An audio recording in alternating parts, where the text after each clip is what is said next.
बताएंगे कि आज जो बजट पेश किया गया उसमें क्या कुछ राहत आपके लिए है और साथ ही किस तरह की राजनीति बजट को लेकर प्रदेश के अंदर हो रही है।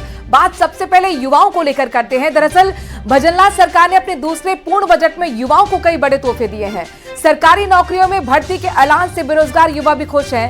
दिया कुमारी ने बजट पेश करते हुए घोषणा की कि इस साल राजस्थान में 1,25,000 पदों पर सरकारी भर्तियां की जाएंगी। इससे राजस्थान के बेरोजगार युवाओं को राहत मिलेगी। स्टार्टअप्स बनाते हुए 750 से अधिक स्टार्टअप्स को I start fund of funds के माध्यम से फंडिंग उपलब्ध कराने की मैं घोषणा करती हूँ। युवाओं को असंभव को संभव बनाने के लिए आवश्यक स्किल्स एवं संबल देने के लिए हमारी सरकार सभी आवश्यक कदम उठाने के लिए संकल्पित है। 1,500 विद्यालयों में अटल टिंकरिंग लैब स्थापित किए जाने की घोषणा करती हूँ। बजट से युवाओं को मिला तोहफा, छात्रों के साथ बेरोजगारों को रोजगार, 1.25 लाख सरकारी नौकरियों की सौगात।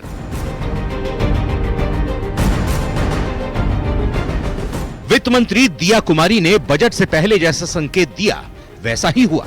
बजट में कई अहम घोषणाएं हुई जिससे युवाओं के चेहरे खिल गए। वित्त मंत्री दिया कुमारी ने 2025 के बजट में युवा वर्ग और शिक्षा पर विशेष जोर दिया।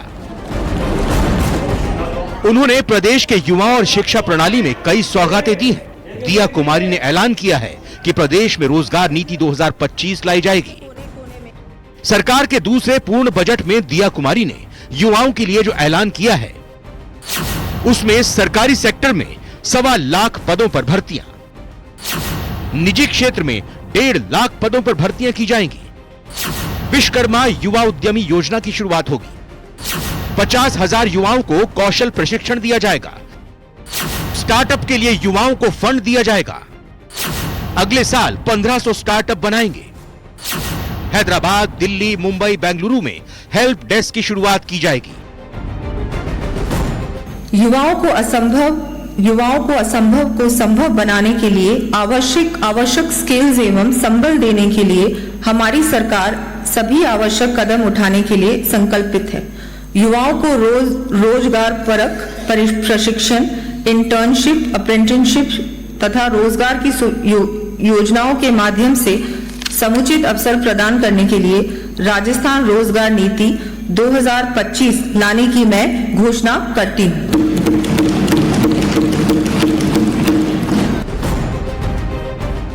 सरकार युवाओं के रोजगार प्रशिक्षण के लिए 500 करोड़ रुपए खर्च करने वाली है। इसके अलावा युवाओं के लिए करियर काउंसलिंग सेंटर की शुरुआत की जाएगी। 1500 स्कूलों में अटल टिंकरिंग लैब बनेगी। अलवर, अजमेर, बीकानेर में डिजिटल प्लेनेटोरियम बनेंगे। भरतपुर, कोटा, अजमेर, बीकानेर के साइंस सेंटर में इनोवेशन हब की स्थापना होगी। कोटा में बनेगा विश्वकर्मा कौशल प्रशिक्षण केंद्र। सभी कॉलेजों में नई किरण नशा मुक्ति केंद्र स्थापित किए जाएंगे। कोटा, सीकर, जोधपुर और जयपुर में युवा साथी केंद्र स्थापित किए जाएंगे। विद्यालयों के अंदर नई किरण नशा मुक्ति केंद्र स्थापित किए जाएंगे। द्रोणाचार्य पुरस्कार से पुरस्कृत खिलाड़ियों को मिलेगी जमीन। छात्राओं को 35,000 स्कूटियों का वितरण किया जाएगा। प्रदेश में खिलाड़ियों को प्रोत्साहन देने की दृष्टि से अर्जुन पुरस्कार विजेताओं के समान द्रोणाचार्य पुरस्कार विजेता प्रशिक्षकों को भी भूमि आवंटित की जाने की घोषणा करती हूँ। साथ ही तकनीकी शिक्षण संस्थानों में भी स्पोर्ट्स कोटा लागू किया जाना प्रस्तावित है। स्टार्टअप के सहारे नए रोजगार के सृजन की बात हो या फिर युवाओं के लिए सरकारी और निजी वर्ग में नौकरी का मुद्दा, सरकार ने बजट में हर बात का ख्याल रखा है। ऐसे में अब युवाओं को उम्मीद है कि सरकार बजट में की गई घोषणा को जल्द ही अमली जामा पहनाएगी।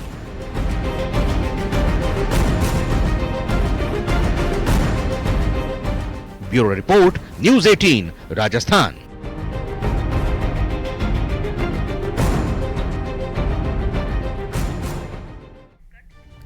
बजट से जुड़ी और भी महत्वपूर्ण खबर आपको बताएंगे, लेकिन इससे पहले नरेश मीणा से जुड़ी बड़ी खबर आपको बता देते हैं। दरअसल जयपुर से बड़ी खबर है, नरेश मीणा के परिजन सीएमओ पहुंचे हैं।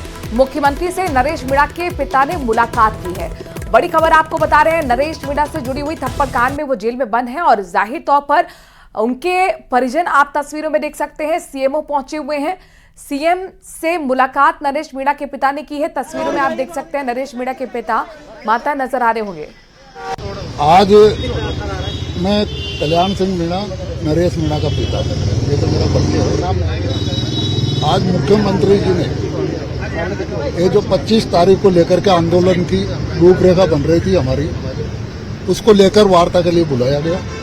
हम वार्ता के लिए आए और हमारे सारे जो इसमें लगे हुए थे उनके मुख्य सभी कार्यकर्ता वहाँ मिले और मुख्यमंत्री जी ने हमारी बात को बड़ी शांतिपूर्ण और सद्भावना उससे सुना और उन्होंने हमारी जो मांगे हमने रखी उस पर हमें आश्वस्त किया वो हो जाएगी और हमें विश्वास हुआ।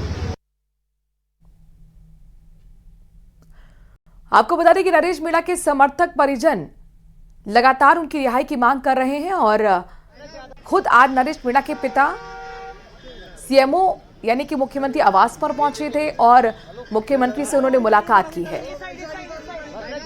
इस बड़ी खबर पर लगातार हमारी नजर बनी रहेगी। बहरहाल खबरों में आगे बढ़ते हुए एक बार फिर आज की सबसे बड़ी खबर और महत्वपूर्ण खबर का रुख कर रहे हैं। बात बजट की कर रहे हैं।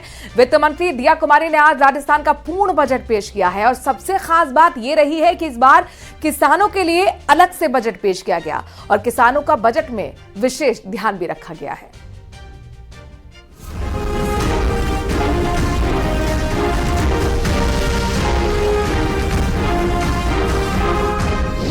किसानों के लिए अलग से कृषि बजट।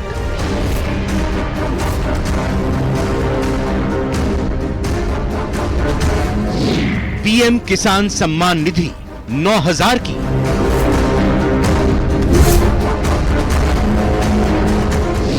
कृषि की नई तकनीकों पर होंगे काम।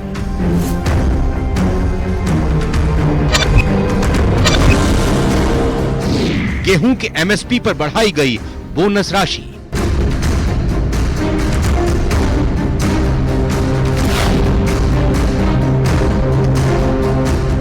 राजस्थान के बजट में इस बार किसानों के लिए अलग से कृषि बजट पेश किया गया और सबसे पहले किसानों को दी जाने वाली पीएम किसान सम्मान निधि में बढ़ोतरी करके एक बड़ा फैसला लिया गया।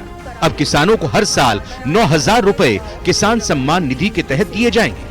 भजनलाल सरकार ने सम्मान निधि में 1,000 रुपए की बढ़ोतरी की है।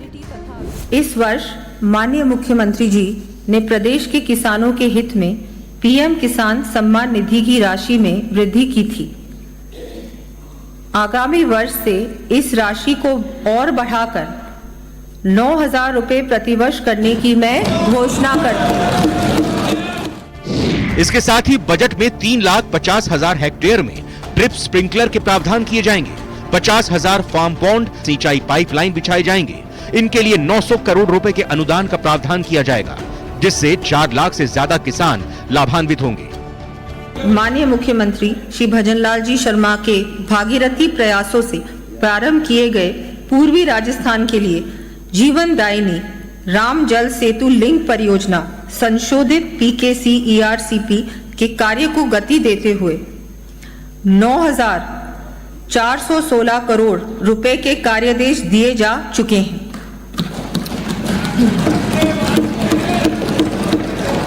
12,064 करोड़ रुपए की निविदाएं जारी की जा चुकी हैं तथा 12,807 करोड़ रुपए की स्वीकृति जारी की गई है।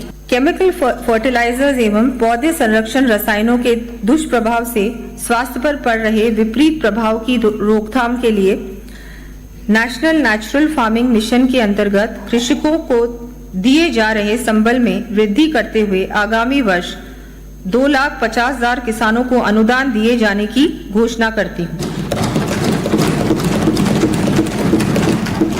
इसके साथ ही ऑर्गेनिक फार्मिंग के लिए 1 लाख कृषकों तथा बायो एजेंट्स एवं बायो पेस्टिसाइड्स के लिए 2 लाख किसानों को लाभान्वित किया जाना भी प्रस्तावित है। पशुपालन एवं डेयरी, प्रदेश में पशुपालकों को आर्थिक सुरक्षा प्रदान करने के लिए मुख्यमंत्री मंगला पशु बीमा योजना शुरू की गई है। इस योजना का दायरा बढ़ाते हुए आगामी वर्ष प्रत्येक श्रेणी में बीमित पशुपालकों की संख्या को दुगना किए जाने की घोषणा करती हूँ। वित्त मंत्री ने ऐलान किया कि राजस्थान कृषि विकास योजना के तहत 1350 करोड़ रुपए के काम कराए जाएंगे और गेहूं के एमएसपी पर बोनस राशि 150 रुपए बढ़ाने की घोषणा की। इसके साथ ही 2000 किसानों को poly house, shade net house, mulching के लिए 225 करोड़ का अनुदान देने का ऐलान किया। वहीं मां बाड़ी केंद्रों पर श्री अन्य से बनने वाले खाद्य पदार्थ मिलेंगे। इतना ही नहीं, 1 लाख भूमिहीन किसानों को कृषि उपकरण उपलब्ध करवाए जाएंगे। इसके साथ ही वित्त मंत्री ने कहा कि 100 प्रगतिशील किसानों को विदेश यात्रा पर भेजा जाएगा। फसलों की सुरक्षा के लिए 75,000 किसानों को अनुदान दिया जाएगा। 30,000 किलोमीटर लंबाई में तारबंदी के लिए अनुदान दिया जाएगा। फसलों को नीलगाय, जंगली जानवरों व निराश्रित पशुओं से होने वाले नुकसान से बचाव व रोकथाम के लिए लगभग 75,000 किसानों को 30,000 किलोमीटर लंबाई में तारबंदी हेतु अनुदान दिया जाना प्रस्तावित है। प्रदेश में कृषि मंडियों का विस्तार करने, ग्राम सेवा सहकारी समितियों, क्रय विक्रय सहकारी समितियों में भंडारण क्षमता विकसित करने तथा अन्य आधारभूत सुविधाएं विकसित किए जाने की दृष्टि से विभिन्न कार्य करवाए जाएंगे कि कृषकों को और अधिक संबल देने की दृष्टि से माननीय प्रधानमंत्री जी द्वारा किसान क्रेडिट कार्ड्स की सीमा 3 लाख रुपए से बढ़ाकर 5 लाख रुपए कर दी गई है। इसी क्रम में ब्याज मुक्त अल्पकालीन फसली ऋण वितरण के लक्ष्य में वृद्धि करते हुए मैं आगामी वर्ष 35 लाख से अधिक किसान साथियों को 25,000 करोड़ रुपए के ऋण वितरित किए जाने की घोषणा करती हूँ। इसके अलावा पशु चिकित्सा संस्थानों को क्रमोन्नत करने के साथ 100 पशु चिकित्सा अधिकारियों की भर्ती करने का ऐलान किया गया है। वहीं 1000 पशुधन निरीक्षकों की भर्ती भी की जाएगी। अलग से कृषि बजट पेश होने से राज्य के कृषि और सिंचाई क्षेत्र में बड़ा बदलाव आने की उम्मीद है। इस बजट में किसानों की आय बढ़ाने, कृषि उत्पादन को प्रोत्साहित करने और सिंचाई सुविधाओं को बेहतर बनाने पर विशेष ध्यान दिया गया है। Bureau report, news 18 Rajasthan.